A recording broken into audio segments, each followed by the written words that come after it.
अध्यात्म मार्ग में भोजन पानी का विशेष ध्यान देना चाहिए। जहाँ पर निषिद्ध धान्य हो, भोजन न करें। निषिद्ध धान्य का मतलब है जो परिश्रम से न कमाया गया हो। जैसे हमको स्कूल में बच्चों को पढ़ाना है तो देर से स्कूल गए और जल्दी स्कूल से वापस आ गए, तो ऐसी कमाई शुद्ध नहीं शुमार की जाएगी। नौकरी पेशा वाले, दफ्तर वाले समय से 5 मिनट पहले जाएं और 5 मिनट बाद वापस आवें और वहाँ पर परिश्रम से काम करें, तभी राम नाम जल्द आएगा।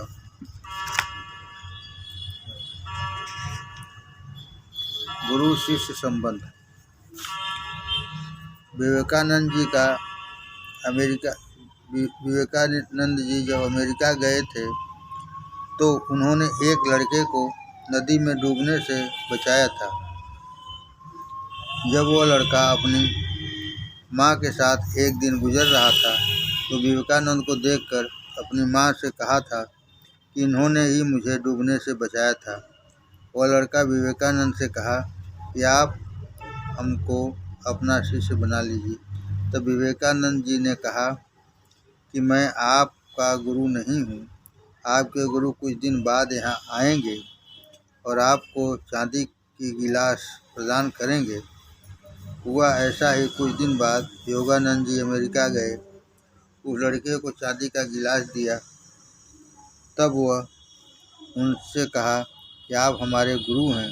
स्वामी विवेकानंद जी ने मुझसे कहा था कि जो आपको चांदी का गिलास देगा वही आपका गुरु होगा। तब योगानंद जी ने कहा कि मैं भी आपको बहुत दिन से खोज रहा था। इस तरीके से होता है गुरु शिष्य संबंध, जो कि कई जन्मों से चला आ रहा है। संत महात्मा कहीं जाते थोड़े हैं, वह सूक्ष्म शरीर से रहकर अपने जनों को आगे बढ़ाने में हमेशा तत्पर रहते हैं। स्थूल शरीर से उनका उतना काम नहीं होता है जितना सूक्ष्म शरीर से होता है। युक्तेश्वर गिरी, जो श्यामाचरण लहड़ी महाशय के शिष्य थे, एक बार कुंभ मेले में गए। एक जगह एक महात्मा बैठे थे, उनके पास कुछ लोग भी बैठे थे। उनका मन बड़ी वही खींचने लगा, वहीं पर बैठने की इच्छा करने लगी। अंत में सब जगह घूम घाम कर जब आए तो वहीं पर जाकर बैठे। वहाँ पर उनको बाबा जी श्याम चरण लहरी के गुरुदेव का दर्शन हुआ।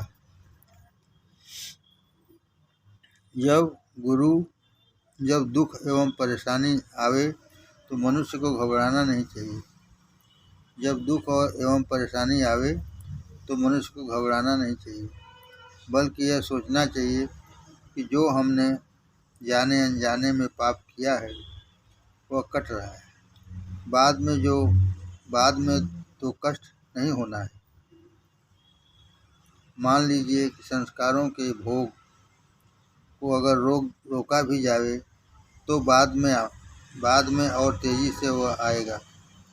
इसी से खुशी खुशी भोग लेना चाहिए और ईश्वर को धन्यवाद देना चाहिए। जिसका शब्द जाकिर हो गया उसका अहोभाग्य, वह निधड़क सब रास्ता तय कर लेगा, अगर वह नियमित अभ्यास करता रहे। उसको अगर गुरु भी चाहे तो नहीं रोक सकते।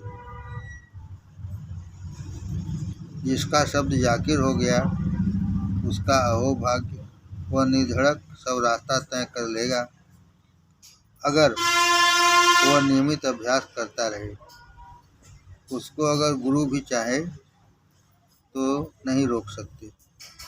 सत्य का हमेशा ख्याल रखना चाहिए, क्योंकि जब सत्य रहेगा तभी सब कुछ प्राप्त होगा। इसके लिए महापुरुषों का सत्संग जितना समय मिले करना चाहिए और कोई दूसरा रास्ता नहीं।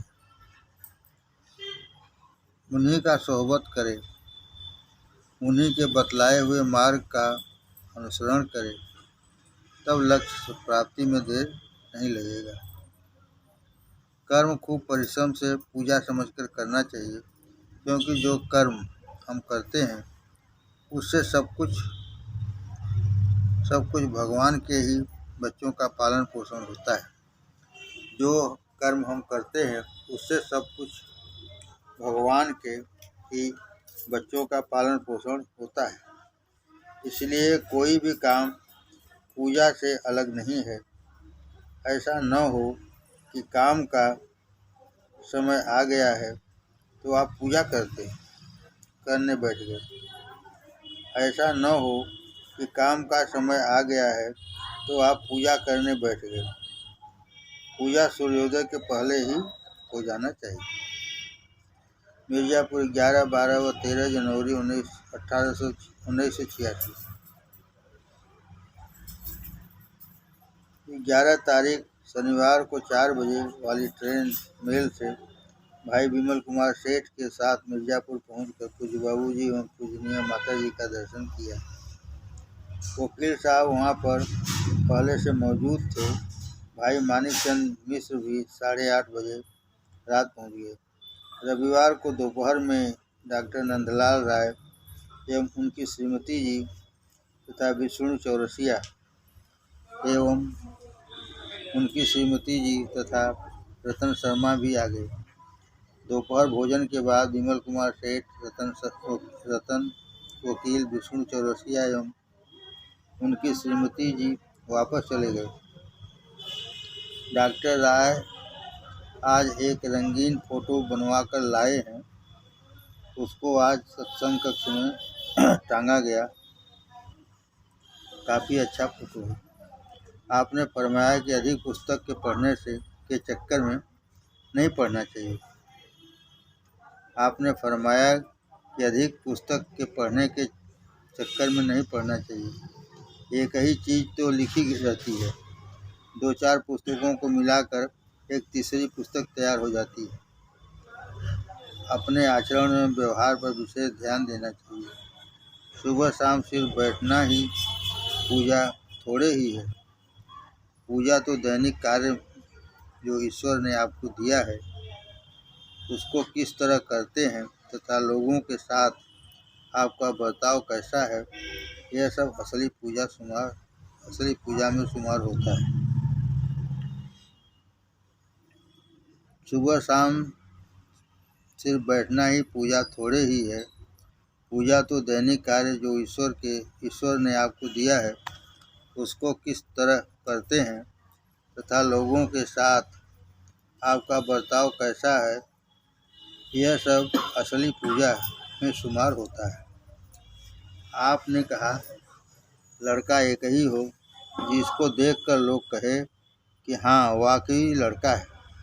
भीड़ भाड़ से कोई फायदा नहीं है। जब तक प्रेम नहीं कुछ नहीं।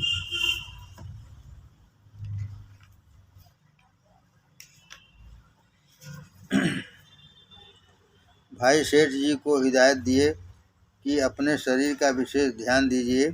कुछ आसन किया करिए। ऐसा आसन होना चाहिए जिससे शरीर में लोच आवे।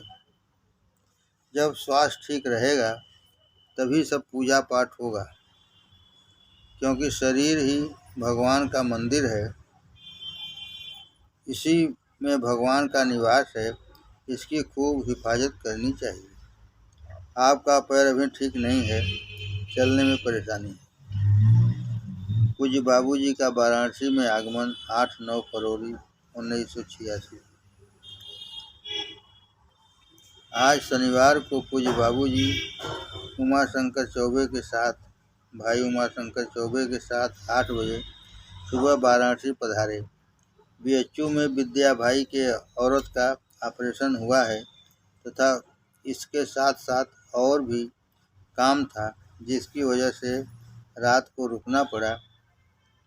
वैसे आपका रुकने का प्रोग्राम बिल्कुल नहीं था। मालिक की दया कृपा से सब भाइयों को इत्तला हो गई थी। बहुत खुशी हुई कि सब भाइयों का काम हो गया। इस बार रात्रि के समय बहुत ज़्यादा भाई इकट्ठा थे।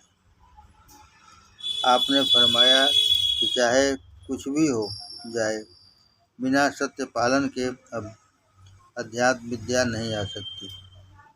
आपने फरमाया कि चाहे कुछ भी हो जाए, बिना सत्य पालन के अध्यात्म विद्या नहीं आ सकती, इसलिए सत्य का पालन करना बहुत जरूरी है। आपने पूजा कराने की विधि बतलाई, जो कि यहाँ लिखना बिल्कुल मुनासिब नहीं समझता। आपने कहा कि सब काम तो ईश्वर करता है, लेकिन बड़ाई दूसरे को मिलती है। कभी भी किसी चीज़ का अभिमान नहीं होना चाहिए। बिना प्रेम के कुछ नहीं हो सकता, प्रेम होने पर ही सब कुछ हो सकता है। तुरंत सबको अभ्यास का तरीका नहीं बतलाना चाहिए, कुछ दिन परीक्षा लेनी चाहिए, इसके बाद धीरे धीरे बतलाना चाहिए। आजकल अधिकांश लोग दुनियावी काम की पूर्ति के लिए आते हैं, उनसे साफ साफ कह देना चाहिए कि भाई राम नाम जानते हैं, सिर्फ राम नाम से मतलब है। आजकल अधिकांश लोग दुनियावी काम की पूर्ति के लिए आते हैं, उनसे साफ साफ कह देना चाहिए कि भाई राम नाम जानते हैं, सिर्फ राम नाम से मतलब है।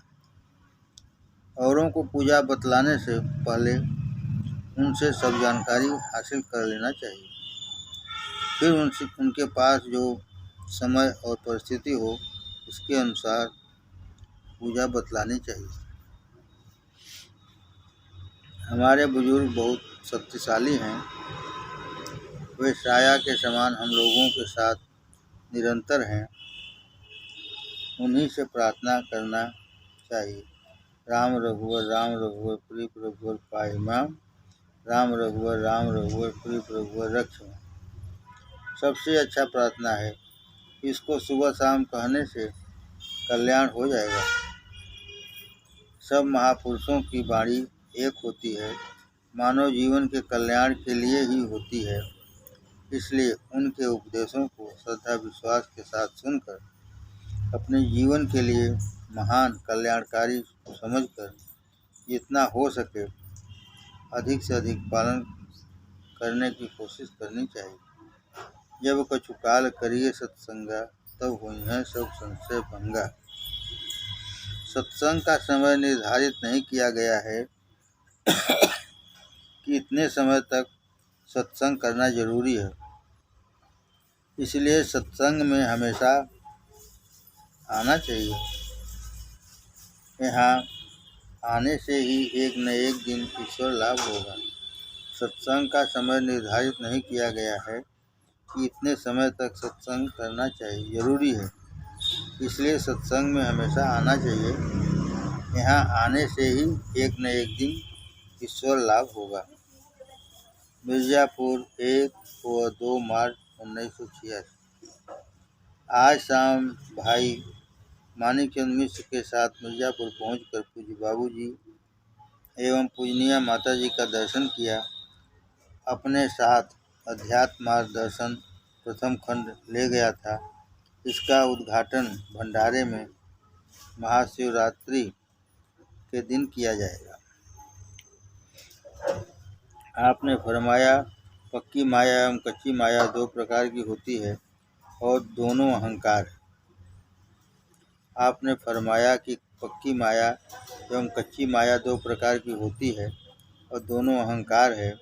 जैसे हमारा सत्संग फला चलता है, कितने भंडारे होते हैं, कितने लोग शामिल होते हैं, मैं भंडारा करवाता हूँ, यह सब पक्की माया के अंतर्गत अहंकार ही है।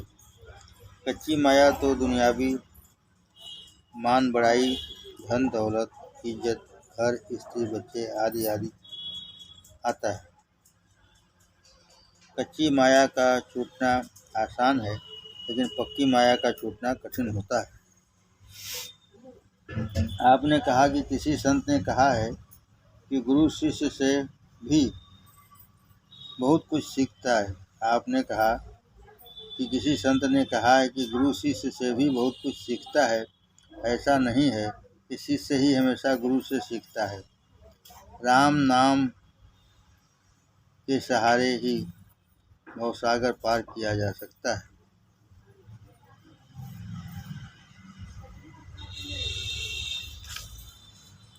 जिसका शब्द जाकिर हो गया उसका अहो भाग्य समझिए, यही शब्द ही गुरु है।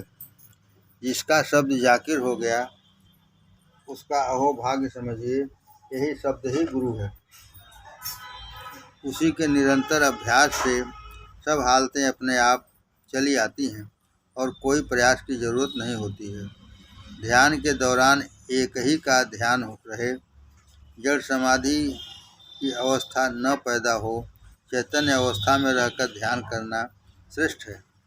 ऐसा नहीं कि तुरंत समाधि में चले जाए, सब भूल जाए, कोई ख्याल न आवे, यानी शुद्ध बुद्धि सब खो जाए।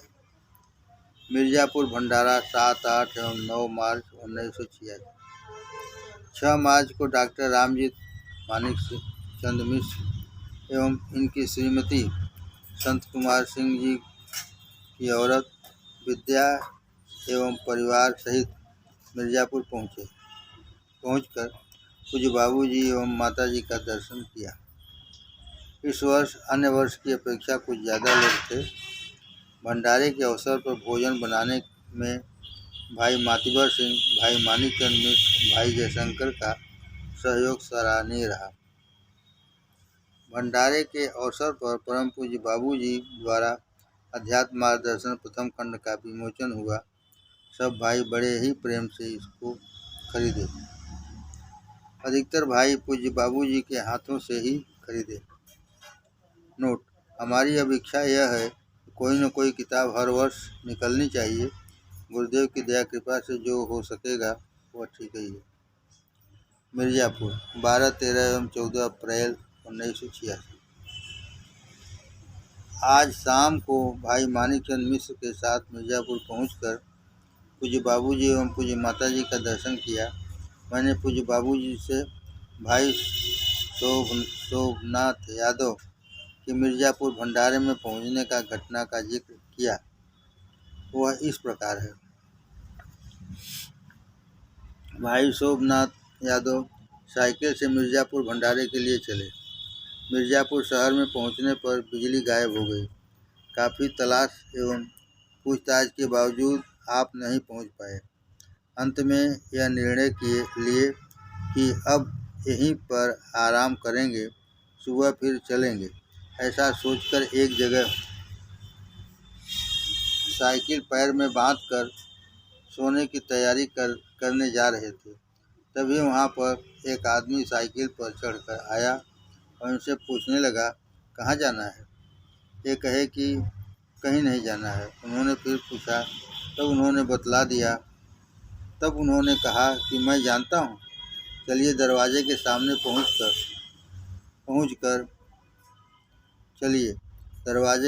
पहुंचकर वह आदमी गायब हो गया और वे भंडारे में शरीक हो गए।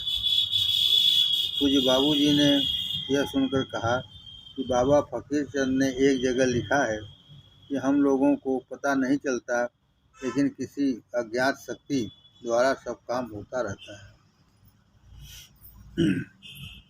पूज्य बाबूजी ने यह सुनकर कहा कि बाबा फकीर चंद ने एक जगह लिखा है कि हम लोगों को पता नहीं चलता, लेकिन किसी अज्ञात शक्ति द्वारा यह काम होता रहता है। भक्ति भक्त भगवंत गुरु चतुर नाम बपुए, तिनके पद बंधन करूं, नाशे विघ्न अनेक। काम तो खुद स्वयं करते हैं, लेकिन बहाना किसी का कर देते हैं। धन्य है गुरुदेव। आपने फरमाया कि हर एक आदमी के काम का समय होता है। निश्चित समय के बाद आदमी की शक्ति समाप्त हो जाती है। आपने फरमाया कि हर एक आदमी के काम का समय होता है, निश्चित समय के बाद आदमी की शक्ति समाप्त हो जाती है।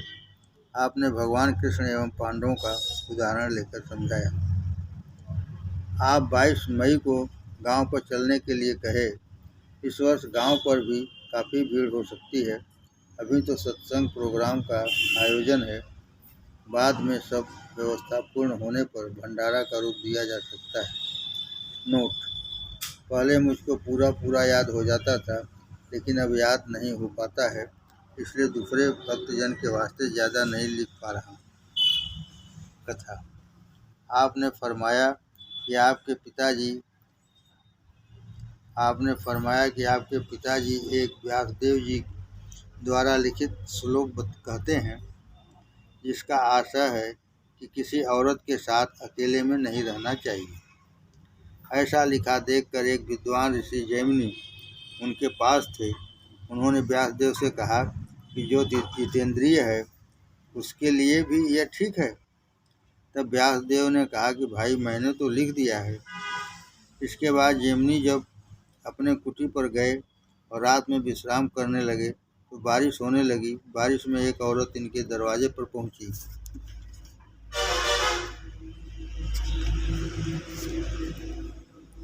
और आवाज़ लगाई कि बाहर बारिश हो रहा है, उसको अपनी कुटिया में जगह दीजिए। तब जैमिनी ने कहा कि हमारे पास औरतों के लिए कोई जगह नहीं है। फिर औरत बोली कि आप महात्मा हैं, जीवों पर दया करना आपका धर्म है, आप मुझ पर दया कीजिए।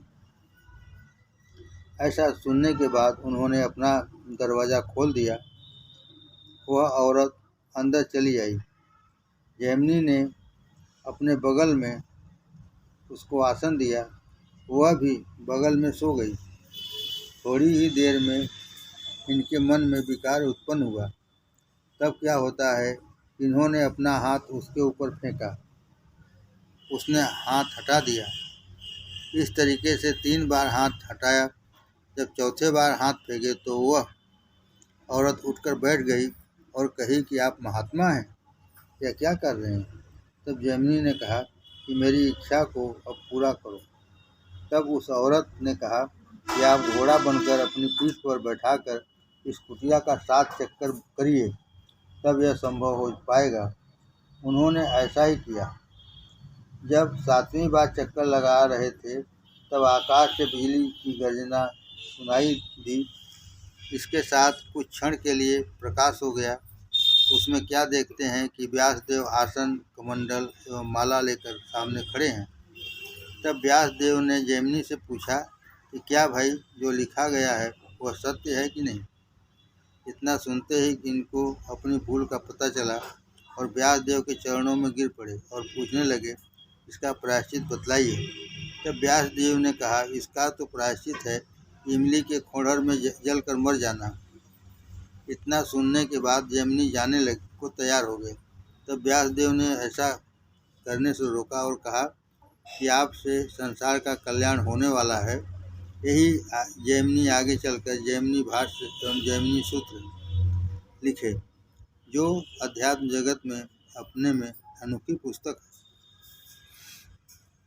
मिर्ज़ापुर 27-28 अप्रैल 1986। रविवार की शाम पूज्य बाबूजी की तबीयत का समाचार सुनकर मिर्ज़ापुर पहुंचकर दर्शन लाभ किया। आपकी तबीयत फाइलेरिया वाले ज्वर के आने से काफ़ी खराब हो गया था। आप 2-3 घंटे बेहोश रहे, फिर धीरे धीरे होश आया। जांघ के पास एक नस कड़ी हो गई थी। कमजोरी बहुत आ गई है। सुबह चारपाई पर सोए रहते हैं। बैठने एवं चलने में थकावट आ जाती है। इसीलिए हमारे गांव मई में चलने को प्रोग्राम खारिज कर दिए। दुबोलिया जाने का भी प्रोग्राम खारिज है। मैं सोमवार को बनारस वापस आ गया। नोट: मई मास में पूज्य बाबूजी से पत्र द्वारा प्रार्थना किया कि एक ही दिन के लिए हो सके तो आप आ जाएं। सब लोग दर्शन करके अपने को कृतार्थ करेंगे। प्रभु ने हमारी विनती स्वीकार कर ली। इतनी तबीयत खराब होने के बावजूद भी गांव पर चलने को राजी हो गए। इसकी सूचना पत्र द्वारा मास्टर विश्वनाथ सिंह द्वारा तथा बैंक में जौनपुर के एक व्यक्ति प्रदीप श्रीवास्तव द्वारा दिलवाई। 20, 21, 22 एवं 23 मई 1986। पूज्य बाबूजी का वाराणसी आगमन एवं हमारे गांव के लिए 21 तारीख की सुबह प्रस्थान। 20 तारीख की सुबह गांव से राजा तालाब जाकर बस पकड़कर मिर्ज़ापुर पहुँचे। शाम को पूज्य बाबूजी हमारे साथ बनारस के लिए प्रस्थान किए। बस में 4 घंटे लग गए। इस वजह से रात 8:30 बज गया।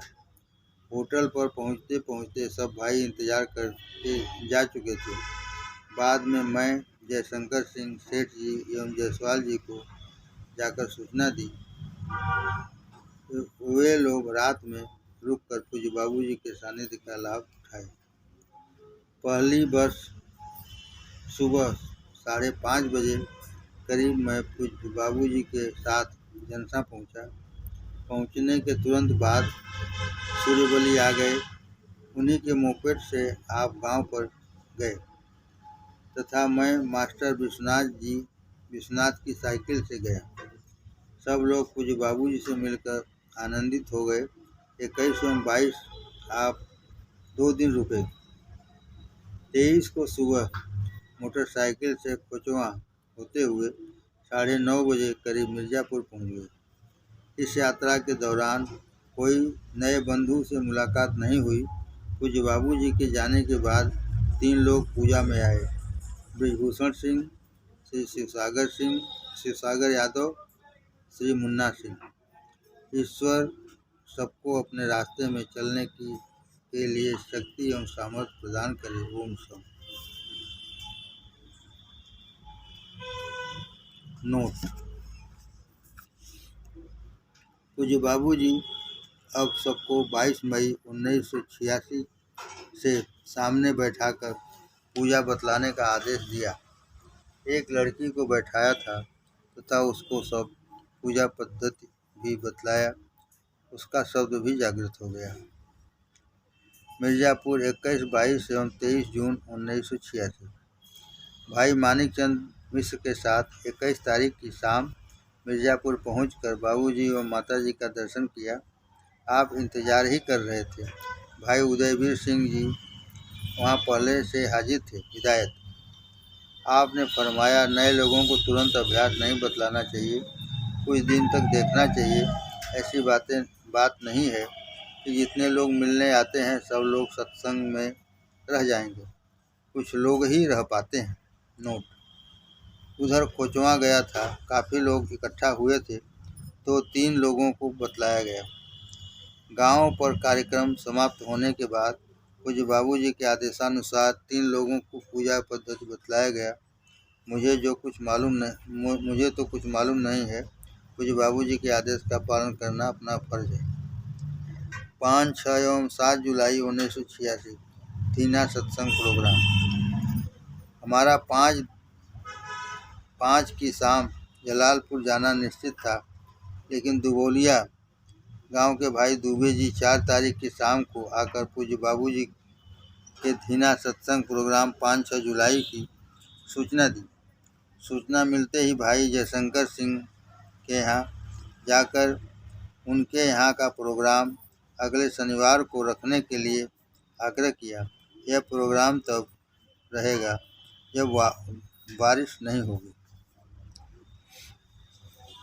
पूर्व कार्यक्रम के अनुसार 5:30 बजे सुबह दुबे जी 2 और भाइयों सहित हमारे निवास स्थान पर जीप से पधारे। हम लोग करीब 6:30 बजे पड़ाव पहुंच गए। उसी जगह पूज्य बाबूजी भाई उमाशंकर चौबे के साथ 7:30 बजे तूफान से मिर्ज़ापुर से पधारे। तुरंत जीप पर बैठकर दुबोलिया के लिए प्रस्थान किया गया। रास्ते में शिवपूजन तिवारी एवं उनकी धर्मपत्नी सकलडीहा में जीप की इंतजारी कर रही थी। वहां पर वह लोग भी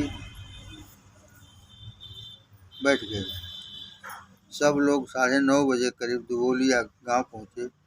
उसी जगह दोपहर का भोजन किया गया। हल्की हल्की बारिश भी शुरू हो गई थी। बरसात बंद होते ही सब लोग धीना के लिए प्रस्थान किए। रास्ते में पूज्य बाबूजी की टोपी कहीं गिर गई। 2 बजे के करीब हम सब लोग वहां पहुंच गए। खराब मौसम के बावजूद भी 60 लोग हो गए। फिर भी भोजन पानी की व्यवस्था काफ़ी सराहनीय रहा। यहाँ तो पहली बार सत्संग का प्रोग्राम रहा। कई भाई नए आए। 2 भाई को बैठाने का इस दास को आदेश हुआ। 5 तारीख की रात 9:30 बजे के करीब भाई मानिकचंद मिश्र एवं गुड्डू धीना पहुँचे। पूज्य बाबूजी बहुत ही प्रसन्न हुए। पहुँचने के बाद दोनों लोग भोजन किए। फिर हमारे पास ही सोने की व्यवस्था हुई। ईश्वर की कृपा हुई तो यहाँ का भी सत्संग काफ़ी विकसित होगा। आपने फरमाया कि हम लोगों का सत्संग गृहस्थ आश्रम का सत्संग है। अगर गृहस्थ आश्रम में काम है तो पूजा में बैठने की कोई ज़रूरत नहीं है। अगर गृहस्थ आश्रम में काम है, पूजा में बैठने की कोई ज़रूरत नहीं है। पूजा प्रैक्टिकल होना चाहिए, वैसे नागा न होना चाहिए। 5 मिनट के लिए ही बैठें, लेकिन बैठें जरूर। एक दिन नागा होने से आदमी बहुत ही पीछे चला जाता है। जितने भी बड़े बड़े महात्मा हुए हैं, सब गृहस्थ आश्रम में ही थे। इसलिए भवसागर पार करने के लिए शादी करना जरूरी है। जिस प्रकार सागर पार करने के लिए नौका की जरूरत पड़ती है, उसी प्रकार भव सागर पार करने के लिए औरत रूपी नौका की जरूरत है। इसीलिए औरतों का स्वरूप भी नाव के तरीके है तथा आदमी का स्वरूप मल्लाह जैसी है। आत्मज्ञान प्राप्त करने के लिए दोनों का साथ साथ रहना जरूरी है। इसलिए विशुद्धानंद जी ज्ञानगंज नेपाल से दीक्षा लिए थे। इसलिए विशुद्धानंद जो ज्ञानगंज नेपाल से दीक्षा लिए थे, उनको भी उनके गुरु ने दीक्षा के बाद गृहस्थ आश्रम में जाने की शिक्षा दी। गुरु आदेश का पालन करते ही उन्होंने गृहस्थ आश्रम में प्रवेश किया और 4 बच्चे भी उनके हुए। बाद में वे बनारस में आकर रहने लगे तथा आत्मविद्या का प्रचार किया। इसलिए आजकल गृहस्थ आश्रम ही आत्मज्ञान के लिए उपयुक्त स्थान है, क्योंकि इंद्रियों की हर एक आवश्यकताओं की पूर्ति यहाँ पर आसानी से हो जाती है। किसी के सामने हाथ पसारना नहीं पड़ता।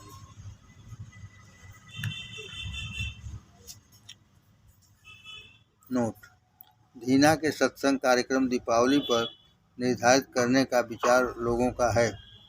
हर वर्ष एक मिनी भंडारा का रूप हो जाएगा। आपने फरमाया कि सबको पूजा जल्दी समझ में नहीं आती है, क्योंकि यह बहुत ऊंचे दर्जे की पूजा है।